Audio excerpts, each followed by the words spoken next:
Hello guys, welcome again to Math Sensation. I am Parvesh Rathore guys, you know very well. Guys, series का second lecture start करने वाले हैं थोड़ी देर में guys. I hope कि वो पहला लेक्चर आप सभी को बिल्कुल क्लियर हुआ होगा गाइस. अगर कोई उसमें कोई डाउट हो गाइस तो आप मुझे प्लीज कमेंट सेक्शन में जरूर बताइएगा गाइस. सो गाइस स्टार्ट करते हैं आज का दूसरा लेक्चर सीरीज का. गाइस स्टार्ट करते हैं आज का पहला क्वेश्चन. बोर्ड पर आपके सामने है गाइस. यदि एक एपी में सारांतर डी बराबर आपको -4 दिया है तथा सातवां पद 4 दिया है तो प्रथम पद ज्ञात करना है. एक एपी है आपके पास गाइस, उसमें डी आपको कॉमन डिफरेंस दिया है -4 और जो आपका सेवंथ टर्म सातवां पद वो आपको दिया है गाइस 4. तो आपको उस एपी का फर्स्ट टर्म फाइंड करना है गाइस. सो गाइस स्टार्ट करते हैं. तो देखें इसका सॉल्यूशन.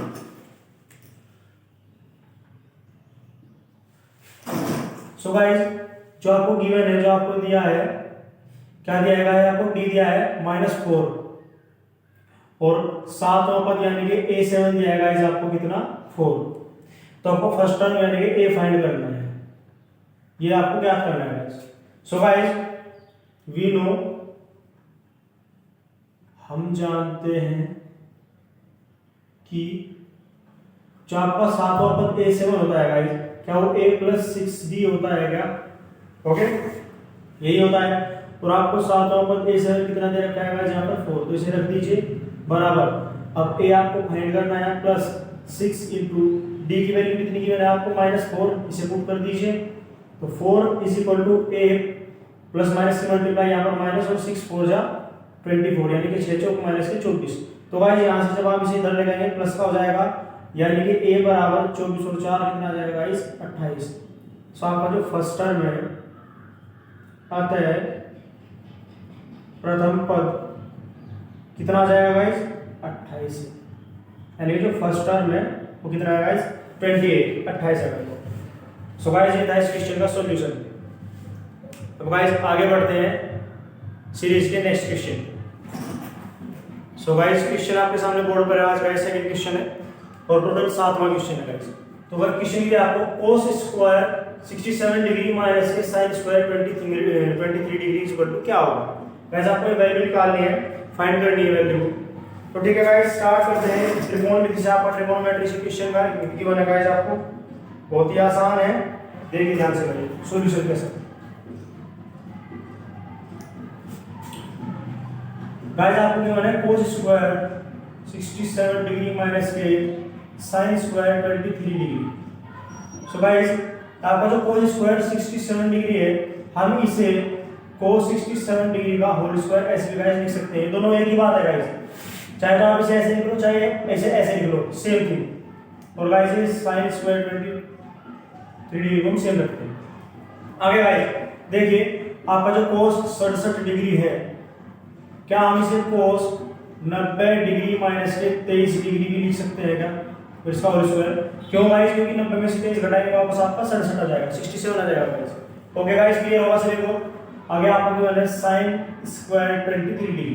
ठीक है तो गाइस आगे देखिए आपके पास गाइस त्रिकोणमिति में 6 फॉर्मूले होते हैं जो मैं अभी आपको लिख रहा हूं सामने. इन्हें देखिएगा गाइस क्या होते हैं. एक्चुअली त्रिकोणोमेट्रिक रेशियोज होते हैं. sin 90 माइनस थीटा बराबर आपका guys cos theta. cos 90 minus theta बराबर आपका guys sin theta. tan 90 minus theta बराबर आपका cot थीटा. और उसके बाद में गाइस cot 90 माइनस थीटा बराबर tan थीटा. फिर गाइस आपका sec 90 माइनस थीटा बराबर cosec थीटा. और गाइस कोसेक 90 माइनस थीटा आपका होता है guys sec theta. So guys ये आपकी कुछ फॉर्मूलेज हैं या फिर कुछ रेशियोज हैं ट्रिग्नोमेट्रिक रेशियोज. उन्हीं में से गाइस हमें यहाँ पर ये फॉर्मूला लगाना है. तो गाइस देखिए यहाँ sin 90 माइनस थीटा दे रखा है. इस फॉर्म का आपका देखिए कहाँ पे बनेगा या cos 90 माइनस थीटा कुछ ये है क्या गाइस.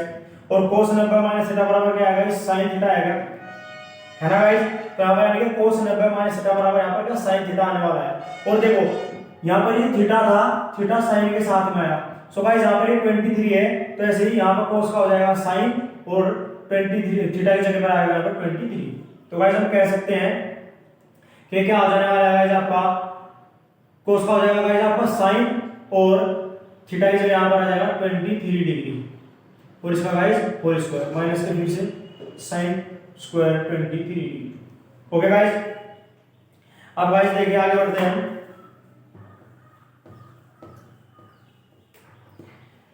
तो आप वापस आगे से क्या साइन स्क्वायर 23 लिख सकते हैं, मैंने बताया था ये और ये एक बात है तो सेम ये और ये भी एक ही बात है, और माइनस के sine square 23 degree.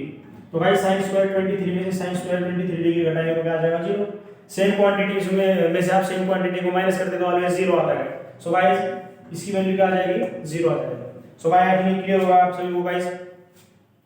Okay guys, अब आगे बढ़ते हैं आज के नेक्स्ट क्वेश्चन पे गाइस। आई होप क्लियर होगा सभी को गाइस। आगे बढ़ते हैं आज के next question. So guys next question देखते हैं आपके सामने बोर्ड पे रहा गाइस।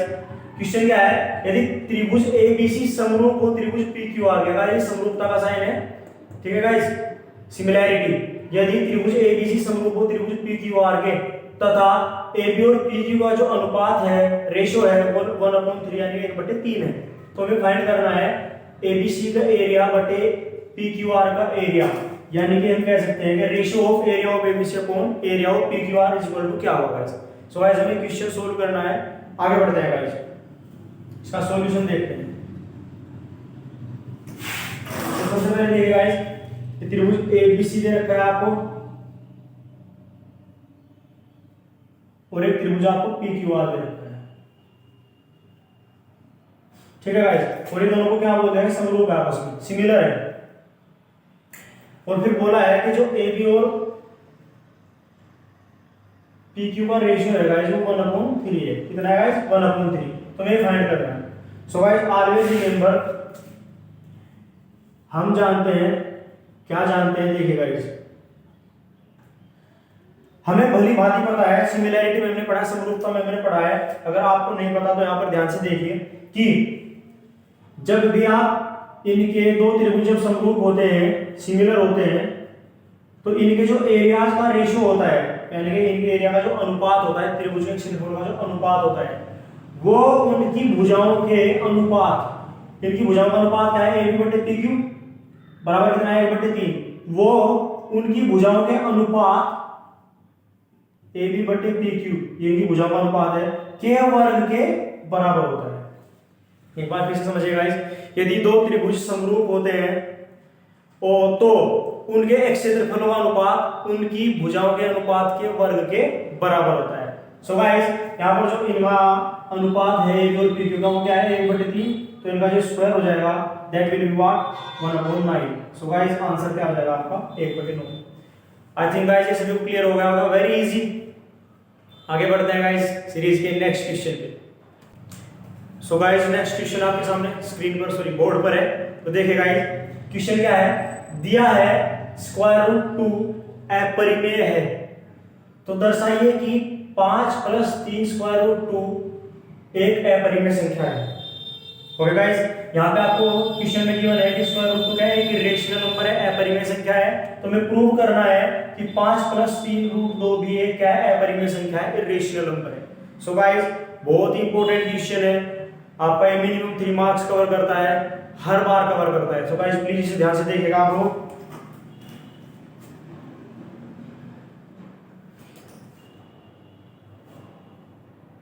सो गाइस हम क्या करेंगे, इसे हम कॉन्ट्राडिक्शन मेथड यानी कि विरोधाभास विधि एक होती है विरोधोक्ति, उससे इसे सोल्व करेंगे। तो ध्यान से देखिएगा हम क्या करेंगे, इसे क्या सोल्व करना है, प्रूव करना है कि एक अपरिमेय है, तो इसे इसके उलट मान लेते हैं कि ये परिमेय है। माना 5 + 3 रूट 2 परिमेय है, मान लिया गाइस। अब आपको पता है भली भांति आप जानते हैं कि परिमेय संख्या को P/Q की फॉर्म में लिख सकते हैं जहां Q बराबर नहीं होता 0 के। सो गाइस देखिए हम 5 + 3 रूट 2 को कुछ A बटे B करके लिख लेंगे, ठीक है। और जहां पर A और B दोनों क्या है, A और B क्या है गाइस, ये आपके सह अभाज्य कोप्राइम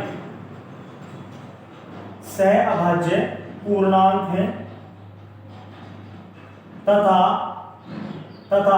b नहीं है 0 के बराबर। ये बात याद रखिएगा गाइस। हमने 5 + 3√2 को 1/b के रूप में लिख लिया क्योंकि हमने इसे परिमेय माना है, और a और b क्या है, सहअभाज्य पूर्णांक है, और b यहाँ पर 0 के बराबर नहीं है। अब देखिए सहअभाज्य क्या होता है गाइस, सहअभाज्य संख्या ऐसी संख्याएं होती हैं जिनमें एक के अलावा कोई कॉमन फैक्टर नहीं होता, मतलब उनका HCF 1 होता है, लाइक दैट। मान लीजिए आपने आप बात करें 2 और 15 की, तो 2 के ऊपर तक 1 और 2 है, और 15 के 1 3 और 5 है, तो इनमें कॉमन क्या है, सबसे बड़ा नंबर 1। तो ऐसी संख्याएं जिनका HCF 1 होता है गाइस उन्हें कहते हैं सहअभाज्य। ओके गाइस, सो आगे बढ़ते हैं। अब देखिए गाइस, मैं क्या कर रहा हूं, 3√2 मैं 5 को इधर लेके चला जाता हूं, तो a b मेरी माइनस से 5 हो जाएगा। उसके बाद गाइस 3√2 a इधर मल्टीप्लाई करूंगा तो माइनस से 5b और कोण में b आ जाएगा। फिर यहाँ पर √2 बराबर a माइनस से 5b बटे में b, 3 इसके साथ में आ जाएगा तो 3b हो जाएगा, मल्टीप्लाई हो जाएगी इधर, तो √2 बराबर क्या होगा गाइस, a माइनस 5b बटे में 3b। अब देखिए गाइस, ये वाली वैल्यूज देखिए आप यहाँ पे ध्यान से, ये तो आपको परिमेय नजर आ रही है, ठीक है। अब यहाँ हम क्या कह सकते हैं, यहाँ a माइनस 5b बटे में 3b परिमेय है परिमेय। लेकिन गाइस क्वेश्चन में क्या गिवन है, क्वेश्चन में गिवन है √2 अपरिमेय है। √2 क्या है गाइस, अपरिमेय, और ये इसी के तो बराबर है, ये इसी के तो बराबर है। तो गाइस लेकिन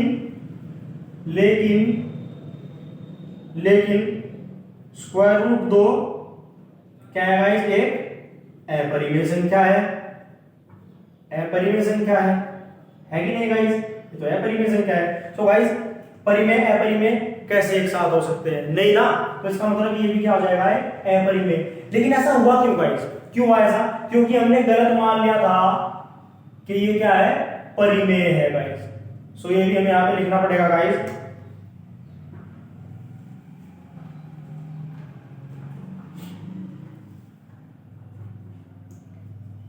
यह विरोधाभास हमें अपनी गलत कल्पना के कारण हुआ।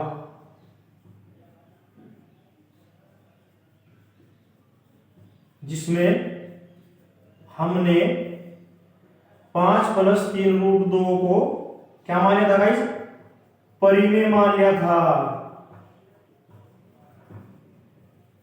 ठीक है। लेकिन √2 क्या है, अपरिमेय है, इसलिए भी अपरिमेय हो जाएगा गाइस। सो गाइस ये भी क्या हो जाएगा आपका अपरिमेय। अतः 5 + 3√2 एक क्या है गाइस, अपरिमेय संख्या। क्या है दोस्तों, अपरिमेय संख्या है।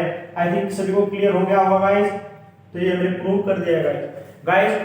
स्कोरिंग क्वेश्चन है, हर बार 3 मार्क्स कवर करता है आपके। सो गाइस इसे हल्के में मत लीजिएगा। Okay guys, I think clear हो गया होगा गाइस। आगे बढ़ते हैं आज के नेक्स्ट क्वेश्चन पे। सो गाइस नेक्स्ट क्वेश्चन देखते हैं, आपके सामने बोर्ड पे है गाइस, आकृति ABCD। गाइस ये एक आकृति है ABCD, ABCD एक आकृति है, एक क्या है गाइस, ये आयत है। क्या है, आयत है। x और y का मान ज्ञात करना है गाइस। सो गाइस आगे बढ़ते हैं और देखते हैं क्वेश्चन, इजीली सोल्व हो जाएगा, बहुत ही इजी। गाइस देखिए एक बात समझाता हूँ आयत के बारे में थोड़ी सी। आयत में गाइस क्या होता है कि उसकी जो ऑपोजिट साइड्स होती है वो इक्वल होती है क्या, यू नो वेरी वेल, बस यही से काम बन जाएगा गाइस हमारा। तो गाइस हम जानते हैं क्या कि जो यहां से x - y है कि वो 14 के बराबर हो जाएगा, क्योंकि विपरीत भुजाएं क्या होती है गाइस, बराबर होती है। So let's this is first equation, मान लेते हैं फर्स्ट इक्वेशन है, तथा जो x + y है वो 30 के बराबर हो जाएगा, इसे मान लेते हैं सेकंड इक्वेशन। ओके गाइस, अब क्या कर देते हैं, इसे विलोपन विधि से हल कर देते हैं। किससे, विलोपन विधि से। और विलोपन विधि क्या कहती है कि एक चर को इसमें से आपको विलुप्त करना होता है, और विलुप्त कब होता है, जब 1 + 1 माइनस का होता है। तो गाइस इसमें ऑलरेडी प्लस माइनस दिया हुआ है, तो क्या कर देंगे, यहाँ पर हम जोड़ देंगे। जोड़ने पर गाइस माइनस प्लस यहाँ से कैंसिल हो जाएगा, और x और x जुड़कर 2x हो जाएगा, और ये जो दोनों जुड़कर 14 और 30 44 हो जाएंगे, और यहाँ से गाइस x की वैल्यू 22 आ जाएगी। x कितना आ गया गाइस यहाँ पर y आ गया। अब आप x की वैल्यू को कोई सी इक्वेशन में रख सकते हैं। x का मान समीकरण फर्स्ट में रख दें। तो समीकरण फर्स्ट क्या आपका गाइस x माइनस वाई बराबर 14 है, तो x की जगह यहाँ पर आप 22 रख दीजिए, माइनस के y बराबर 14 हो जाएगा। तो माइनस के y बराबर 14 इधर आकर माइनस का 22 हो जाएगा, और माइनस के y बराबर गाइस कितना बचने वाला है यहाँ पर माइनस के 8, यानी कि माइनस से माइनस कैंसिल, y की वैल्यू क्या आ जाएगी आपकी 8। सो गाइस x बराबर 22 और y बराबर 8 यहाँ पर आ गया। सो मैंने गाइस x और y के मान ज्ञात कर लिए। Okay guys.